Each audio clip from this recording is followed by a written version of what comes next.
Well, thanks, Tracy. I think that was a really interesting discussion, and probably is a good segue into our next one, which is custody 1.0 to custody 3.0. And this is one that's close to my heart, having worked for a custodian for a number of years and seeing the convergence of crypto custody with traditional custody. I'm interested to see the views of everybody. To facilitate this session, we have Alison Mackie. So Alison is the Executive Director of Blockchain New Zealand, EdTech, New Zealand Internet of Things Alliance, basically all things blockchain and Internet of Things. So Alison, we're looking forward to what your panel's views are on custody. Excellent. Thank you so much for that wonderful introduction. Yes, I work for NZ Tech, one of the executive directors there. We are a membership-based organization and do all the tech. So I'm really excited to kind of bring to you guys custody 1.0 to 3.0, talking about navigating digital asset security solutions. On the panel today, we have Danielle and Gerace from Northern Trust. We have Christopher Pavlesic, is that how I pronounce it, from CoinStop? Yeah. Mahin Gupta from Liminal, as well as, is Jordan here? Do we have Jordan? Yeah, I'm here. Yes, excellent, from Circle. So welcome, everybody. Do we have time to do around the table a little bit to kind of introduce yourselves and what your interests are in? Yeah, Danielle, do you want to go first? One second.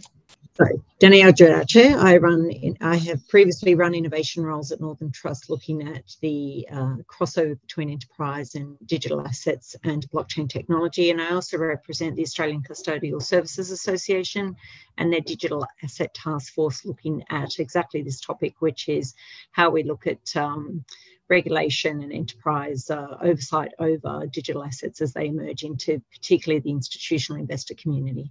Excellent, thank you. Mahin, quick intro. Hi, I'm Liminal founder. I'm Mahin, founder of Liminal. We have spent 10 plus years in the industry, have built one of the biggest exchanges in India, and now we are building custody rails across APAC, MENA region, both self-custody and regulated rails. Excellent. Chris? Oh, we can't hear you, Chris. That's because I'm on mute. My fault. Here we go. Sorry about that. Thanks for having me on the panel. My name is Chris. I'm the CEO, co-founder of CoinStop, which is Australia's first and oldest hardware wallet reselling company.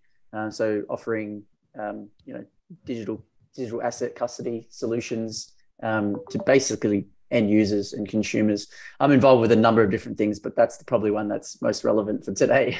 Excellent. And Jordan, finally. Hi, everyone. Nice to meet you, and thank you for having me. My name is Jordan Forssman. I am the VP of Product here at Circle. I have 17 years in cybersecurity. I've built solutions that are used by 9 of the top 10 US banks and 56 of the Fortune 100. I spent time building a cryptocurrency exchange, spent a couple of years there, and then eventually joined a firm called Cybavo that was focused on providing custodial solutions for institutions. Prior to that company being acquired into Circle last year, and now helping Circle really raise global economic prosperity through the frictionless exchange of value, which is what I believe we're all here to do. So very excited to be here. Thank you. Excellent. Thank you so much to all the panelists. So as this is a really short sort of panel, we kind of want to get through everything, so I'm just going to go straight into the questions. So in terms of traditional asset custody, how does this differ from the options available for custody of traditional assets as an individual? Jordan, I know you got a lot of thoughts on this. Sure. I think, just joining the back end of the last panel, it is very different. In traditional sort of financial solutions, typically we have, for the individual, typically we hold our finances with the banks, with financial institutions. There's typically always somebody that we can call in the event that we encounter issues or problems. And those people really have the responsibility to ensure that we can always access our funds and that we can always sort of manage our day-to-day expenses. With crypto, certainly in the beginning, in the early days, the wallet solutions that we had really put the onus on the individual to, fundamentally understand the nature of the technology that they're getting into and bear responsibility because given the nature of the blockchain, it is decentralized. There is no centralized party that has the authority or the responsibility to make sure your funds as an individual are secure. And if you send it to the wrong address, if you forget your private keys, there's nobody to call. So it is a fundamentally it's a paradigm shift with regards to, how do we ensure continued access to our funds, to our assets, and, what is the learning curve for an individual? For your average layperson, it's very, very tough. I have a joke, when I first got started in crypto building an exchange, one of the people I was working with had a PhD in computer science, and they called me and said, I have no idea how to set up this Ethereum wallet. Please, can you help me? So even for folks that have been in tech for a long time, it can be challenging. And so we're happy to see the evolution of these technologies and how folks are making it easier and easier for retail users to actually get onto the blockchain and start using these solutions, and having some backups and some solutions with regards to some of the problems that I've raised. Oh, that's quite funny as well. When I started at Blockchain NZ, we hold a good amount of Bitcoin, and we're dealing with the wallet issue. And my boss texted me in the middle of a board meeting, be like, "What is everyone talking about?" And he's the CEO of NZ Tech. Like, he is a tech master. So I think there is that struggle of knowledge and building on that. Even if you've been in the game forever, it's hard to get into it. Does anyone else have any thoughts on the individual side of custody and the traditional aspects of it moving forward? Mahin? So just want to add on what Jordan said. I personally believe that this is the first asset class where individuals have an option to actually hold the asset class. So with regards to all traditional other asset classes, you are supposed to deal with a custodian, and they have the control for good reasons, for bad reasons. This is the setup we have, and the expectation is set. But here, now you have option to actually hold your own asset class along with you. So same thing, with more power comes more responsibility. One of the fundamental difference I can see with this new option is inheritance planning, specifically for individuals. The inheritance planning is already settled in law, in operations, and in expectations into the traditional asset system. Inheritance planning in crypto is still very difficult. Now, as you explained, some of the very experienced tech people for themselves, when they were trying to use this new asset class, they face some difficulties. Now think on these lines that you haven't done your inheritance planning properly, and your loved ones, while they are grieving for you at that time, they will have to figure out what is this 24 keywords and all this. So I think with more power comes more responsibility. But I think it's the way this whole ecosystem evolves. It evolves very fast. It builds very fast user-friendly user interfaces. 10 plus year in an asset class life is very short time, and I think we have done really, really good as an industry to move faster. But it's not enough, of course, and we will be working harder on this. Excellent, thank you, Chris. You got your hand up. Yeah, I got a couple of things to say on some of the stuff Jordan and Mahin mentioned. I agree with aspects, but then I disagree with other aspects as well. So perhaps I'll be a bit of a devil's advocate here. But I agree. Like, historically, securing your own keys has been challenging. That's why I started my first startup, CoinStop, was because I was looking for some way to buy a hardware wallet to secure my Bitcoins in 2016. And there really wasn't much information. There was literally nowhere in the country that you could obtain one of these things from. Thus, the business was created. And so I've helped literally 10,000 plus people secure their keys over the course of the last 6 years. And many of those I don't hear from. They just buy a wallet and they figure it out. Many more of them email us, and a few people say, hey, I actually want to jump on a call and have you hold my hand and walk me through this. And we're happy to provide that. So, for some people it is easy, for others it's not. But, like Mahin said, we're taking, financial responsibility of our assets, and never before. I could argue perhaps we have. It's just been cumbersome. So, you can always hold your cash in your own home. You can always be the custodian of your gold or your silver if you wish to do so. But we know that the vast majority of people don't do these things. They use third parties and custodian solutions to do that. And so if, the theme of this, or the subject of this panel was, 1.0 to 3.0, which, is a little bit catchy. But if we're talking about 1.0, in my opinion, we're looking at, traditional ways of finance, at least in modern times, using banks, using third parties, PayPal, Visa, MasterCard, all these centralized services. It wasn't until Bitcoin in 2009 did we have an alternative option, and did we have the opportunity, like Mahin said, to take ownership of our own wealth, and that's really powerful, and something that gets glanced over, I think, a lot now, because it's moving so quickly and everyone's onto the latest new hype cycle. But that is a very powerful thing, and with that does come responsibility. But to be completely honest with you, like if you said 25 years ago that your grandmother and your mother would be confidently uploading files and images and movies to the internet, you would probably be laughed at the family dinner, because there's no way, Arnie Shelley would be able to do that. She's hopeless when it comes to technology. But here she is now, just, a decade or so later, using it and has no idea how it works.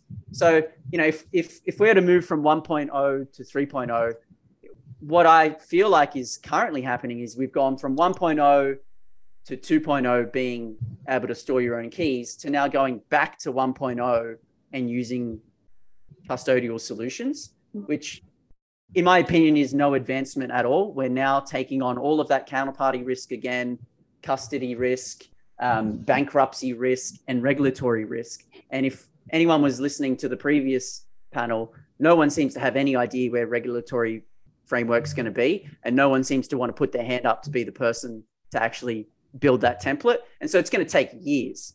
So, and if we look around, we're seeing banks literally collapse in front of our eyes. So for me, I think the evolution to 3.0 is actually taking ownership of your keys and using the tools that have been invented through cryptocurrencies. It makes no sense to come up with this decentralized, censorship resistant piece of technology and then go, oh, that's awesome. Do you want to hold the keys for me?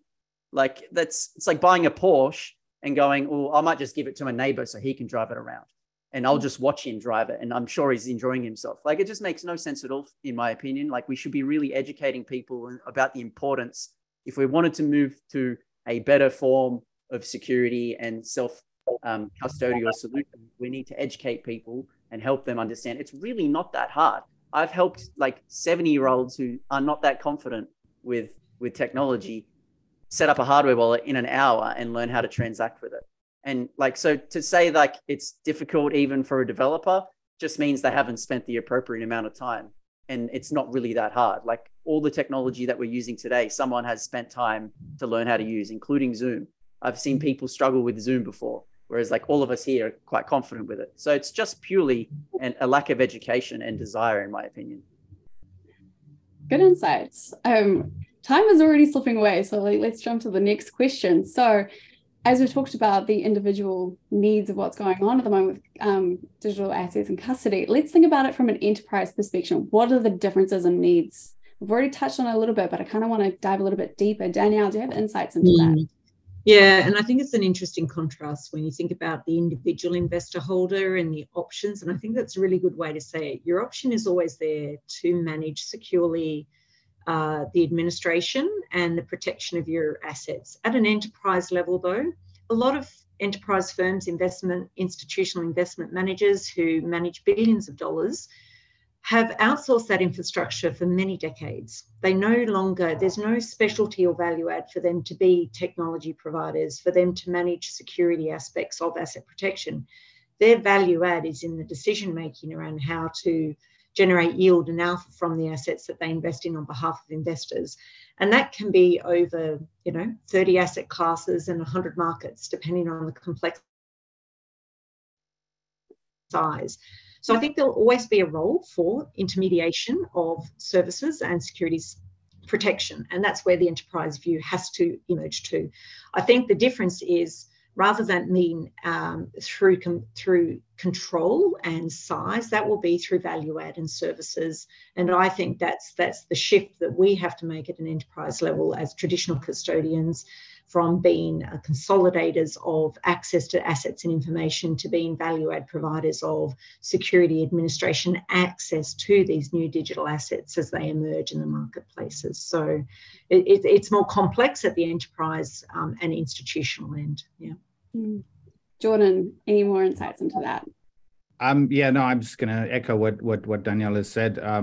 Fundamentally, the use case is different, and the types of transactions that we'll be encountering at the enterprise are also fundamentally more complex, and require a better understanding of ultimately security and cybersecurity. And to Chris's point, I think the one end of the scale is better education about this new technology, but on the other end of the scale, I think it's about better design of products, making it easier for users to actually adopt these solutions, so that you don't have to educate them on how what is asymmetric cryptography and how do you go about identifying whether or not a cryptographic protocol is secure. There's no way you're going to get individual users to do that. You're also not going to get finance people, executives, or legal people, at an institution to get that level of cybersecurity knowledge to really be able to determine whether or not a solution is fundamentally secure.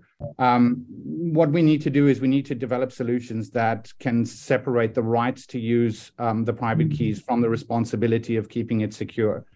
Because those folks in the enterprise, it's not their purview, it's not they don't have the cybersecurity knowledge and technical skills to actually get this done.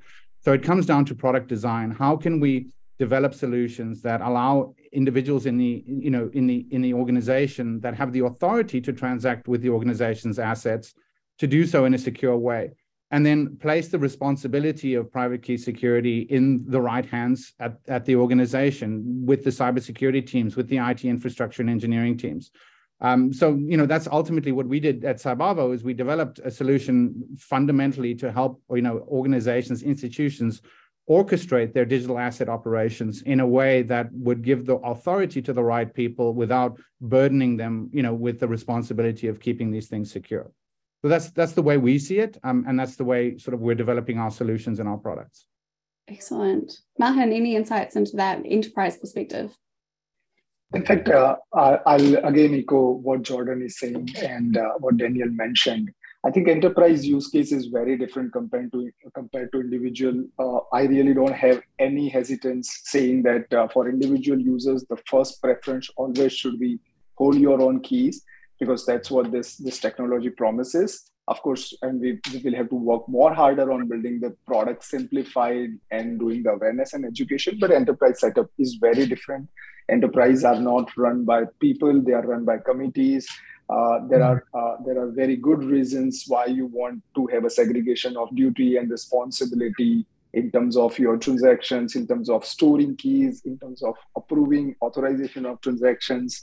But I think it does not have to be either or. Like, for an example, because this technology offers you this power, maybe this is the first time you can, even in an enterprise setup, you can design solution, as Jordan mentioned. Again, it comes to the design that you don't have to rely to the custodian or management of keys and authorization fully to a third party. There might be possibilities where you would be able to design a solution where the transaction authorization or initiation comes cryptographically from the inside of the organization. But again, it boils down to, totally agree with Danielle and Jordan, that the enterprise use case would be very different compared to individual use case. Chris, any thoughts while we finish up that differences? No, I'm happy to move on to the next question. Enterprise is not something that I typically think about all that much, although I have some thoughts, but yeah, I'm happy to move on. You'll keep them to yourself for now. I kind of want to touch on a little bit about, we talked about the executives and the legal team and all that sort of stuff. So in an enterprise setting, how do we sort of approve the flows of transactions, and what are the risks associated with that? Mahin, do you want to start off with that, or? Let's start this way. So when you set up an enterprise wallet in current custodial setups, almost all the wallet infrastructure providers ask you to set up your wallet infrastructure. They tell you that you need to keep this backup very securely. If you lose this, then you would lose access to the money. Now you think that there is a lawyer, and then there is a CFO, and then there is a CISO involved in this process. It's very, very difficult to get that right. Even if, let's say, the product is very good and they have done everything right, you would find cases where something like Fireblocks Rocket Hound case happened, where the keys were encrypted and the keys were never tried to recover from the backup, and they lost something like 75 million or something on just because of the cryptography, the way cryptography works. I think this is the phase where the product has to be little more dumbed down, and the responsibility, as Jordan mentioned, the responsibility of securing the keys and operating the product or authorization has to go in different way. Otherwise, it becomes very, very difficult. The second part that would be very, very important is we have a lot of digital assets on different protocols. You have Bitcoin, you have Ethereum, and then on top of Ethereum, you have stables, NFTs, and different type of assets. And then you add other protocols, it becomes very, very difficult. So the user experience has to start thinking what the user wants out of it. The user wants to transact value, basically. User wants to store value. So you don't have to put all the information on the user interface. What is the gas fees here? What are the network fees here? Okay. You just make sure that the transaction goes through, and you show them that in terms of USD value, these are going to be your fees. You don't have to bog down them in terms of confirmations and all these blockchain level details. So I think the user interfaces has to evolve. There has to be a separate portal for developers. There has to be a separate portal for the CXOs, where CXOs are more interested into the value. Developers are more interested in making sure that the interface keeps running smoothly. So I think these are the two areas where we need to work a little harder. Danielle, Jordan, Christopher. Any other insights from the panelists? Yeah, I might just add to that. I think we shouldn't underestimate the value of regulatory certainty in the designation of these roles. I think, in Australia, Treasury's certainly been trying to look at regulating entities that operate over sort of Bitcoin. And I think recognition between that separation between where you perform a service that acts like a sort of financial service or a regulated style service, like a custodian that should have certain obligations, as opposed to those that operate as service that's administrative in nature and wouldn't ordinarily act as a regulated service. I wouldn't underestimate the value of that regulatory certainty, enhancing access to these products, greater participation and recognition of these assets. So maintaining some of the value of the innovation, but bringing some of the traditional, boundaries around these assets and services to enable broader adoption. I think that we should be looking to leverage regulation as best we can without killing the innovation aspects of the products themselves and the technology. I'm really glad you brought up regulatory things, because there's a lot of centralized companies moving towards a more decentralized practice as people want to, get more customer engagement, especially in the retail sector. How can the current regulatory frameworks, can they be a little bit, it's very different in New Zealand compared to Australia, wide of APAC. How can we ensure customer protection in moving forward? Do you think that we can sort of frame up the regulatory frameworks a little bit, or do we just go forward with innovation and just deal with consequences later?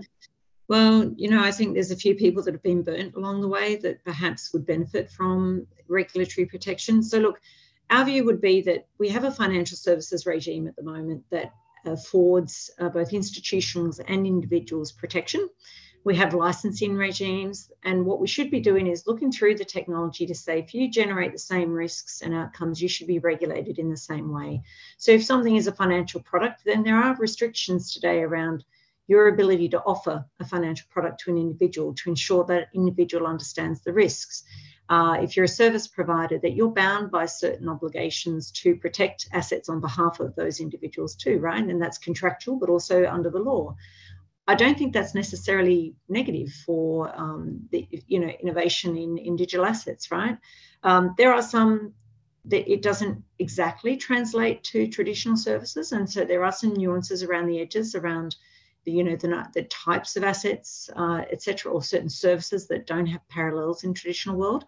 But the regulators can deal with those edge cases. But I think for the most part, the frameworks are there that can be leveraged for providers, brokers, exchanges, infrastructure providers, et cetera, where that can afford a protection to consumers. So yeah, for sure, it could be leveraged.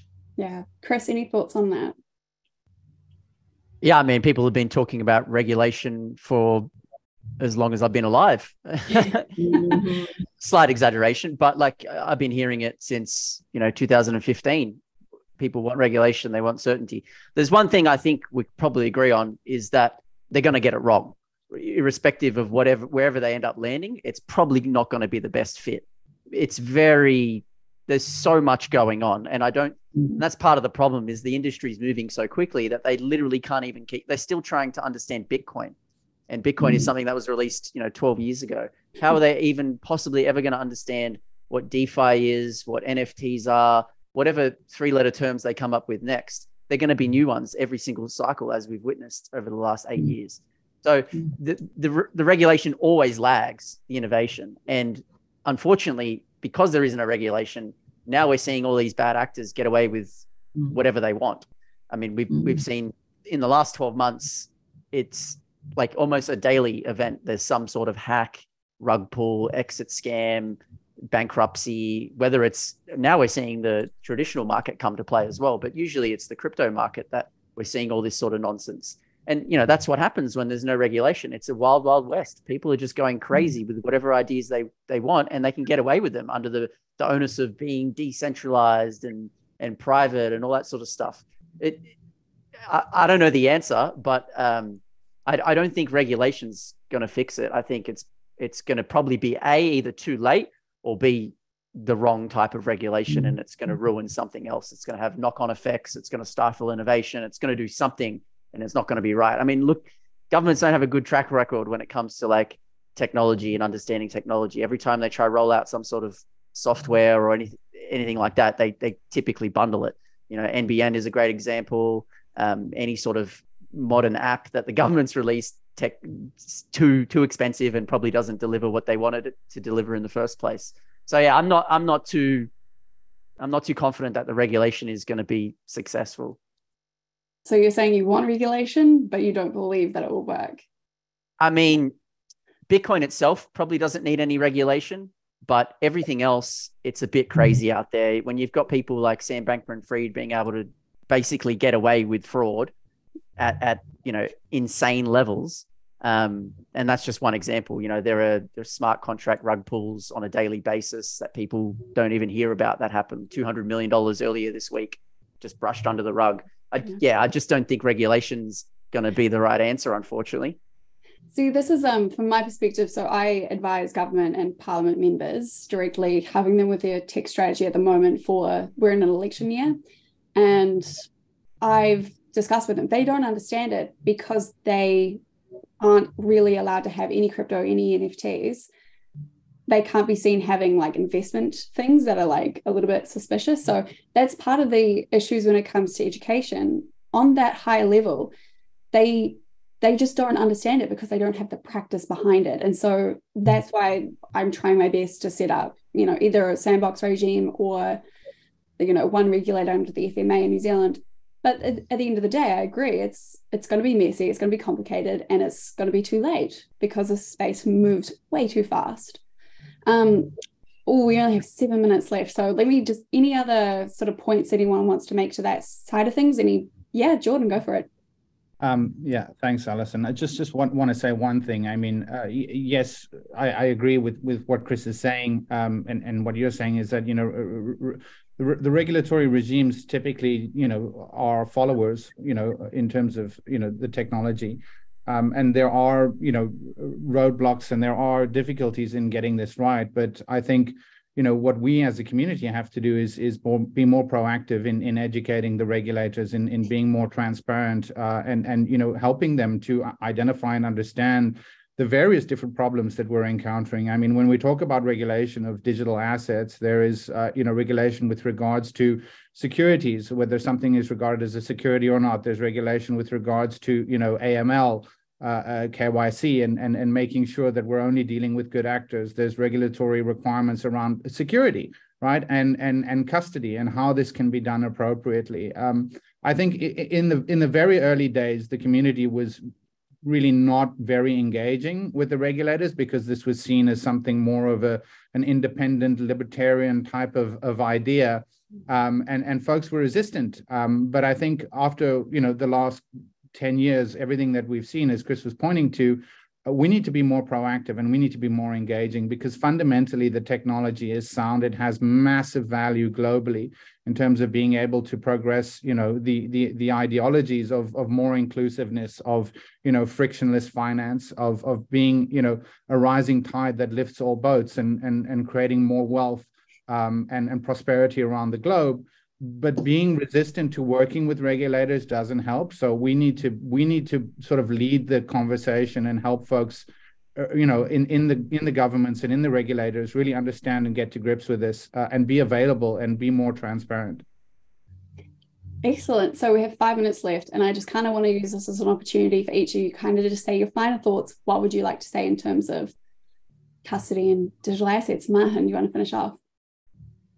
I just want to add a couple of points on what Jordan said. And I agree that there are nuances with regulations, and regulations, agree with Krish as well that regulations might not get it right.